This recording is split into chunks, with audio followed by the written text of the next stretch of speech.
There's nothing like the sound of a car engine starting, especially when it's 15 below on a winter morning. Today's automotive batteries are smaller, more powerful, and more efficient, even at extreme temperatures. It's all thanks to the power of lithium-ion cell technology.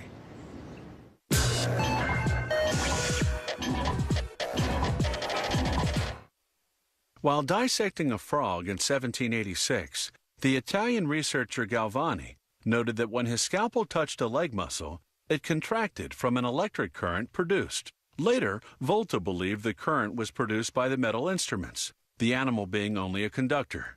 To prove it, he stacked discs of zinc and copper, connected by conductors and fabric, impregnated with an acid solution. And so, in 1800, the electric battery was born.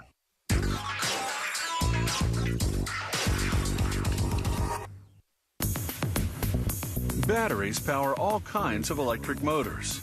A new lithium metal polymer battery pack such as this one could soon power an electric automobile, as well as a hybrid vehicle. This battery will be made up of 4 components. It all starts with this lithium ingot, which weighs about 11 pounds. It is transformed into a thin sheet by this extrusion press that applies 440 tons of pressure. The press creates a sheet that's only about 1/100th of an inch thick. The whole extrusion sequence is closely computer controlled. Extrusion is now completed. The metallic lithium sheet is the required 1/100th of an inch thick. The sheet has to be further thinned. Placed on a roller, it is carried to the laminator. At room temperature, it is thinned once again. In just 20 minutes, the 11-pound ingot will have been transformed into a thin sheet 0.01 inches wide and some 655 feet in length.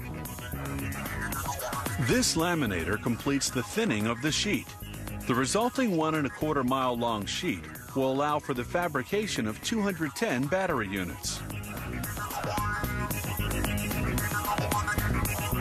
Lithium is a soft, sticky metal.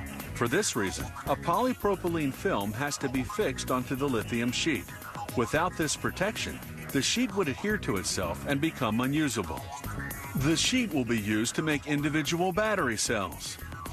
Then these cells will be assembled in series and in parallel and inserted into modules of different shapes. To make an individual battery cell, the sheet has to be rolled up.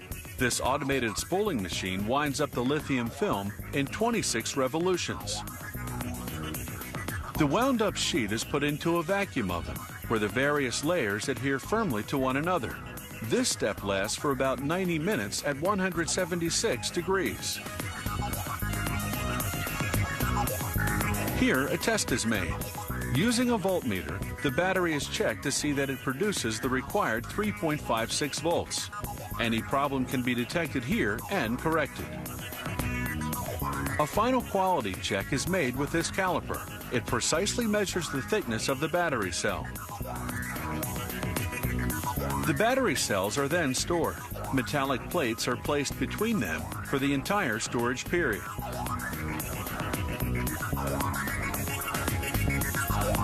One more step remains, and that's the metallizing of the contacts. The battery cells are sent off to a fabrication facility in this container. The container is robotically handled. First, it's put into a protective tank. Then, the metallizing of the contacts is done by spraying on molten metal. This takes just a few seconds since the metal cools very quickly.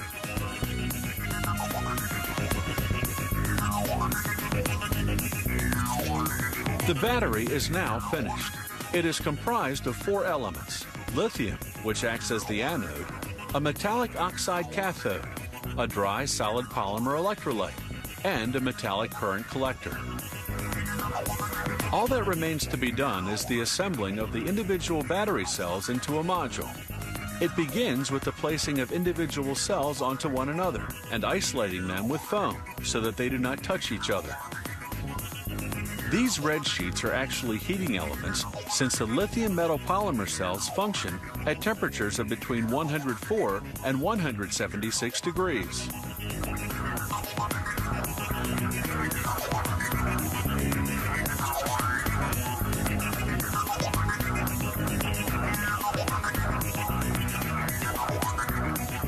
Here we see these modules of a battery pack for a hybrid vehicle, an automobile that works with a gasoline-powered motor and an electric motor.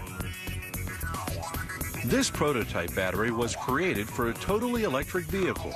It surpasses heavy traditional lead-acid batteries that can't develop the same amount of electrical energy and have much shorter lifespans.